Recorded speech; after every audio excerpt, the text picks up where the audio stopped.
Good morning, everyone. I'm Taylor Sayers. I'm a physician assistant in orthopedic surgery, and I'm here to talk to you about how I chose this profession, why you might want to consider it, as well as schooling that you need to do, and a few cases, which will be super fun. We'll start off with a case. So, in orthopedic surgery, we deal with broken bones, and anyone can guess what bone that is. I'll give you a second.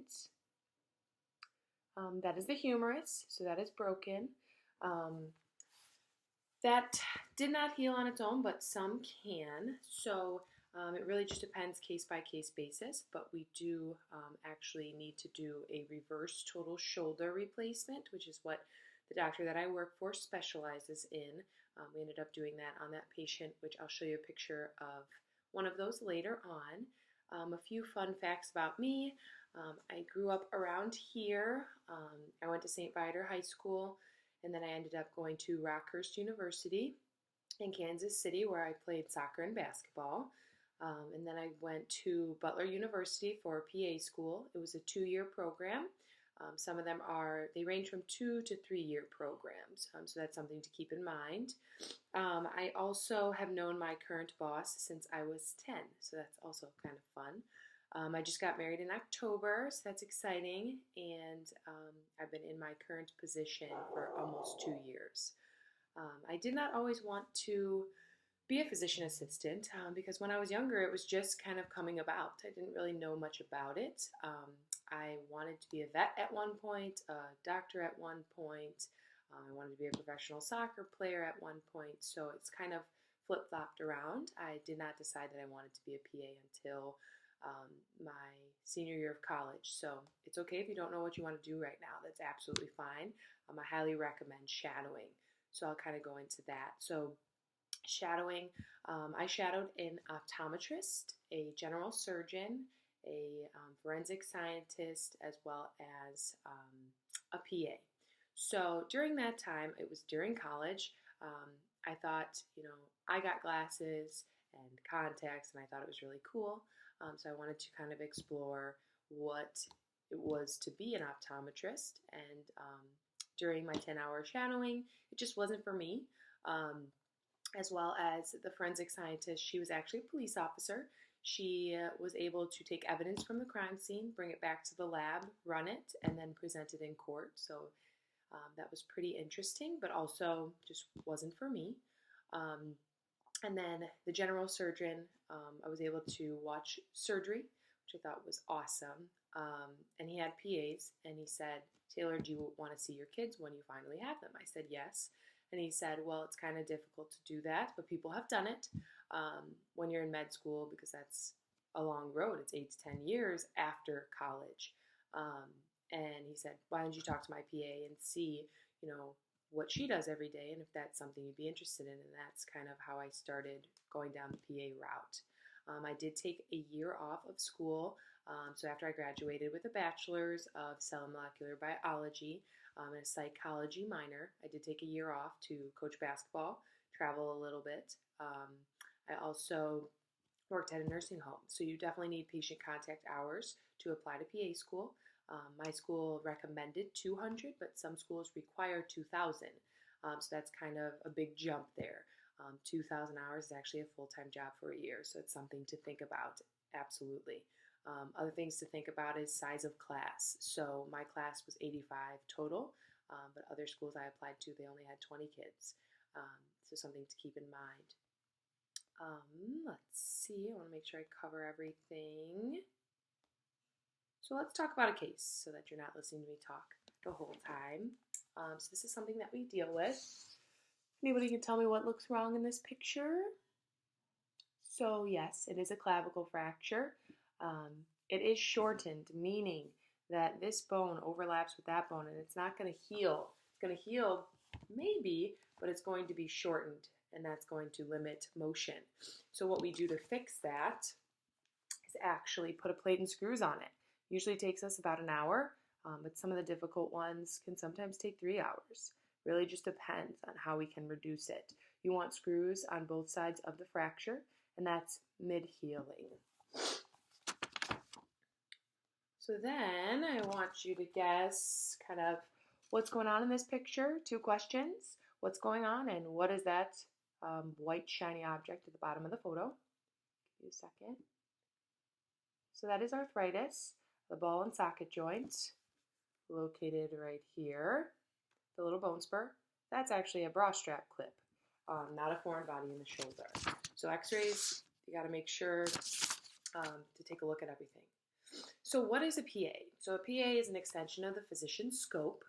We can diagnose, we can read x-rays, we can look at MRIs, we can relay lab results to patients, we can prescribe medication, assist in surgery, and work in immediate care clinics. We have a master's degree, but they are coming out with doctorate programs right now, but they're rather new, so that's further on after you get your master's. I actually, in orthopedic surgery, am able to prepare the ACL graft for ACL reconstructions of basketball and football players who tear their ACLs, for example. So you may want to start working on a personal statement because that's something you're going to need for college applications as well as grad school applications. I can read kind of a statement from mine to give you an example of what you need to kind of touch on. College life as a biology major and dual sport athlete has brought its challenges and rewards that have only prepared me to conquer my future goal to become a physician assistant. I have achieved an acceptable balance between academics, athletics, and community service. I have learned the value of time management, optimism to produce positive results, and the perseverance to get through any hurdle I may encounter. So you do have to take an exam, the GRE, to use on your application to PA schools. I actually applied to 10 schools because it is a very saturated market. We are one of the top 10 professions right now, so a lot of people want to get into it. Like I said, length of program can be anywhere between 2 and 3 years. I would say kind of go with a shorter one for me, just because I wanted to hit the job market a lot sooner than other classes that were going up against me, because like I said, it is a saturated market. You do want to think about future specialty, but you don't really need to know. I knew I wanted to go into ortho, but I didn't know when. I wanted to maybe do emergency medicine first before I had a family and then settle into orthopedic surgery, but this job actually came about after a rotation that I did with my current boss. So every rotation you go on, which I'll get into a little bit later, every rotation you go on is actually a 4-week job interview. So make sure you show up every day dressed to succeed as well as ready to learn, because it is a huge learning curve. The interview process, so once you turn in your application, you get accepted for interviews. The interviews can range from anywhere from a group interview of 3 students to one-on-one. I shined better with one-on-one, but you just have to keep that in mind, and you honestly don't know until you walk in, so be prepared for anything.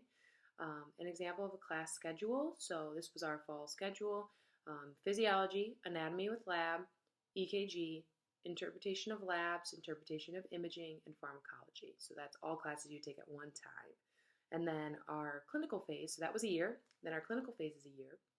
So we had rotations in mental health, emergency medicine, family medicine, general surgery, internal medicine, pediatrics, women's health, and then you get to choose an elective. So my elective was an ortho. This is a picture of us for Halloween at my current job. Some of you may know that guy.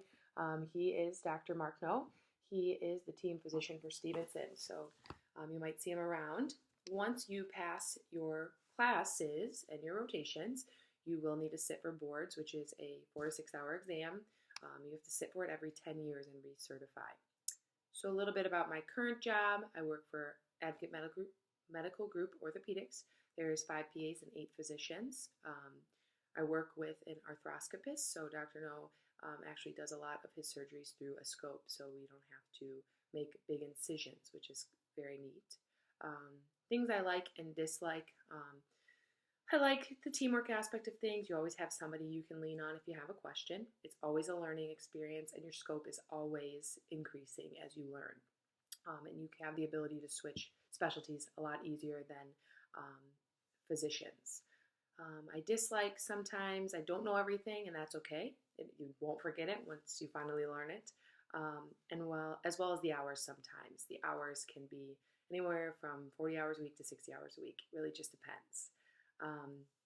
So the final quiz. So here is that arthritis with the bra clip. What we did for that is actually a reverse total shoulder arthroplasty. So the ball and socket joint are switched. If you take a look at the other picture and then compare it to this. We then, unfortunately, this patient fell 1 day post-op and fractured her humerus. So what we have to do for that is actually put nails, screws, and a plate over the fracture with cables, as well as keep that shoulder replacement in and make the stem a little bit longer. She's doing really well. I actually saw her today. Let me just take a look at a few other things that they wanted me to touch on. So salary, that's always a big topic of discussion. It's anywhere between $80,000 and $125,000 depending on your experience and where you are. So if you're in corporate medicine and you are in rural America, you may get paid more because they want an incentive for people to work out there.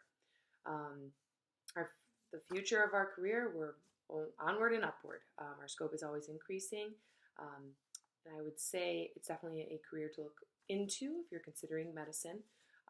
Coronavirus. So coronavirus has definitely touched our profession. It's made it a lot busier, but not necessarily in orthopedic surgery.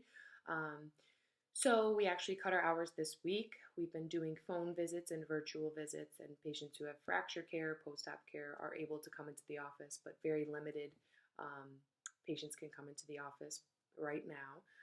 We've limited our hours to half days, as well as doing mostly work from home on a few days. Surgeries are just essential surgeries, so no electives, so no reverse total shoulders or rotator cuff surgeries unless absolutely necessary, but we are doing a triceps and quadriceps repair later this week. If you have any questions or want me to elaborate more on things, please let Ms. Willick know, and I'd be happy to assist you in anything. And I hope you guys enjoyed your spring break, and we'll talk soon.